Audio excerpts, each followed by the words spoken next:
What's up, y'all? You know what it is, YouTube. It's your boy Baki back with another one. Time for a movie review, y'all. Let's get it!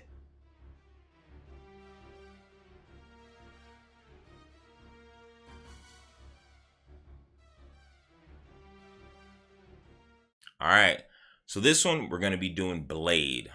Blade came out in 1998, so it was really a step ahead of the curve when it came to superhero movies in general. For those who don't know, Blade is a half vampire, half human who basically hunts vampires for a living. It's what he does. He kills them. It's brutal, it's violent, but it's a brutal, violent underworld of a situation he's in. So, what I really enjoy about Blade, besides the fact that it kind of pioneered superheroes without even really thinking about it, is the fact that they give you so many cues as to the undertones of the world. And what I mean by that is there's a part in the movie towards the middle. I don't want to say the middle. It's still in the first act where fucking the doctor lady, who is a woman, I think her name is Indishi or something like that. She has been bitten and they have cured her, but they let her go. And they let her go, and she's worried that somebody might come after her. And Blade tells them somebody is going to come after you. You should leave town. So as she's packing up to leave town, a cop comes in, and Blade then jumps out of nowhere to save her and fucks him the fuck up. Now, the crazy thing is, her and Blade have a quick conversation in the middle talking about, is this how you get your money? Oh, great. Now you're robbing him. You gonna rob me, too? How do you think that we fund this organization, huh? We're not exactly the March of Dimes. So basically what they're trying to tell you is, when Blade slices these motherfuckers up, if they got jewelry on, Blade is scooping up that jewelry and putting it in a bag so he can take it to Serum Boy, and that's how they pay shit.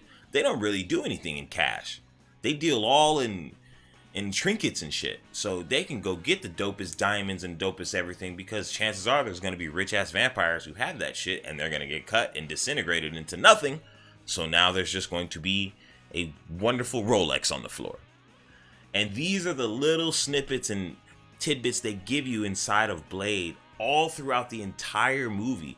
The movie is engulfed in lore, if you will, for you to interpret yourself. It's not exposition, it's just lore that you can either look into deeper or choose to not look into deeper. And I love that about the movie. Another thing that I love about the movie is the physicality of Wesley Snipes. Wesley is just a monster on screen. Every time you see him, you can just feel his ferociousness. His acting chops are probably at some of his best in this movie, even though he has to tone it down to such a degree to almost show no emotion.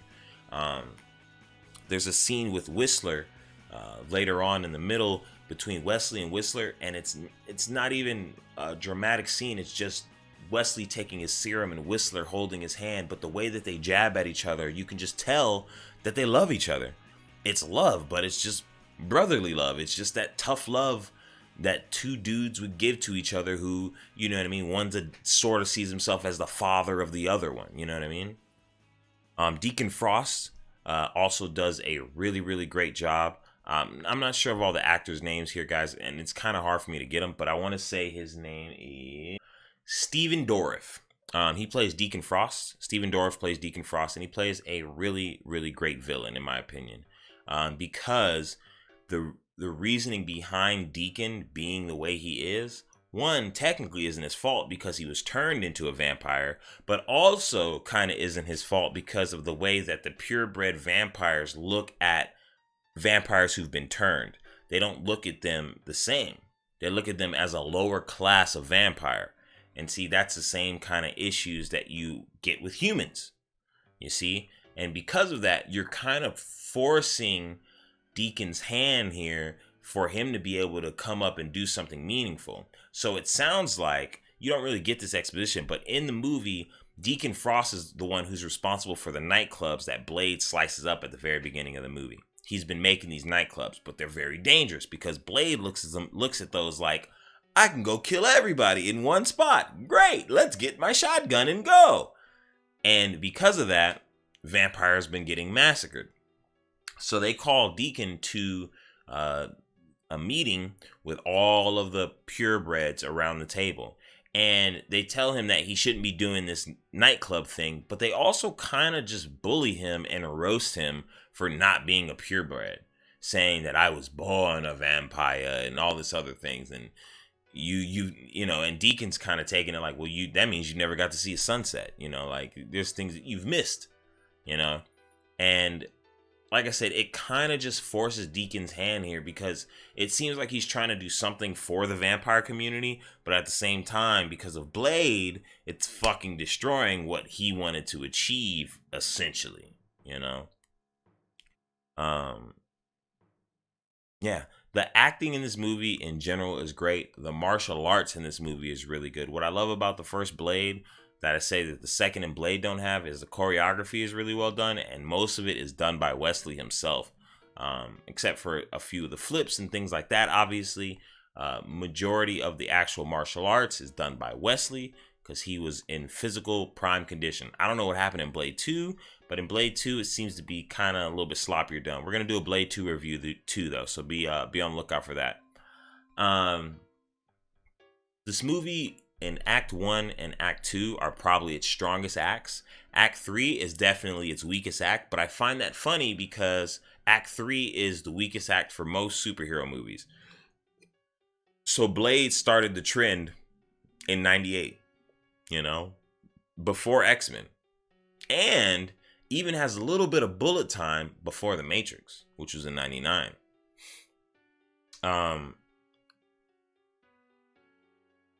The third act of this movie falls apart a little bit because it's too much of that world-ending trope. And because I've watched 35 plus superhero movies, you know, across the last 20 years, it's hard for me to get into the world-ending situation. Like, if Deacon became the blood god and Blade wasn't there, maybe I still don't necessarily see how he would have took over the whole world at being blood god. Like, it doesn't really make sense. I get it, his powers is really fast, he's strong, but what can he really do that's going to take over the world? You know what I mean? Like, they might just nuke you. I don't know if he's surviving a nuke, and he can't come out in the daytime still, probably. You know what I mean? There's still things that Deacon can't do, and he would need other vampires to be able to do. Like, the blood god's not going to be able to do it all. And the CG in the third act is kind of, doesn't hold up well, you know? Of the time, I think the CG actually holds up pretty well. And the third act has probably the best fight scene leading up to a mediocre fight scene, which is the fight between Deacon and Blade. That's the mediocre fight scene. But the fight leading up to that is absolutely phenomenal, because he's just beating up on a bunch of bad guys with some awesome music behind it. The score in this music, the score in this movie as well is just absolutely phenomenal from start to finish. At the very beginning, you got this crazy techno beat, but towards the middle, you get a lot of somber elements and a lot of slowdown. This movie knows when to take its time, when to let the audience breathe and not shove a bunch of action or lore or bullshit down your throat. It gives you time to absorb the characters, if you will, and learn a little bit about them and their traits and how they act and why they would do certain things. Nothing ever feels out of the norm to me of any character in this entire movie, from Glenn to Deacon to Blade to I think her name's Karen, to anybody. Everybody seems to be doing the norm of what they would do on a day-to-day basis once you start to understand them, you know? If I had to talk about one more thing that I love about this movie, I would say that the cinematography has some crazy shots. There's a shot where Blade gets out of the sewers and there's like all this dirt and newspapers and it's dark. It just looks so iconic. And there's what I would call, this is what I call in DC the comic book shot. But there's these shots in most comic book movies where it is literally a shot where you could freeze it and have somebody draw it, and you would totally 100% unequivocally, without even questioning it, think it was originally a comic book shot. It was drawn in a comic book first, and then they brought it to live screen. There is a ton of these shots in this movie, and I think that what Blade did so well is that it just was Blade. It didn't try to do all these cameos or all these things that every movie's trying to do now. That's almost negating the point of the movie in certain ways. You know, you have all of these Marvel movies, right? But when you really said and done, how many villains have you guys actually cared about in Marvel? Thanos. That's it. Every other Marvel movie character has pretty much died, bro. You see what I'm saying? And what's crazy about this movie is, obviously, Deacon doesn't make it, but they're necessarily not trying to push this. They're not trying to push this crazy dynamic on you to make you think that a sequel of Blade would be a far-fetched thing, right? Like, what I mean by that is, like, okay, you got like Iron Man and Iron Man 2, right? In Iron Man 2, you almost had to make a reason for Iron Man 2 to happen. But in Blade, you don't have to do that because there's already a world of vampires. And Deacon Frost is just one leader vampire on the totem pole of vampires across the entire board. So you now have the situation where you killed off one vampire, but there's still so much more to explore. You have so much more to go back on because you've already established this lore that vampires are a dime a dozen. They come everywhere. You slashed up 100 in a nightclub at the beginning of the movie. So you've already given us this indication that it's probably not going to be over at the end of this movie. You know? Whereas in most Marvel movies and most superhero movies in general, they give you that indication that it's fucking over.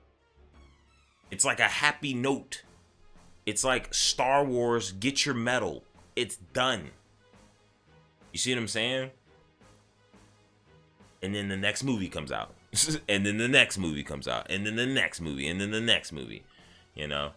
Now, Blade 2 and 3 are a different ballgame. I'm not here to talk about those. We will talk about those down the line. But if I had to give Blade an overall rating, I would give this probably a 9.5 out of 10. This movie is borderline perfect. There is one knock I will give this movie, and that's at the very beginning where Blade fucking shoots Quinn with the double fucking metal shotgun prongs and throws up the... That right there is what got you knocked for your 0.5. Besides that, this movie would have been perfect. I love it from beginning to end. If you have not seen Blade, I definitely recommend watching it.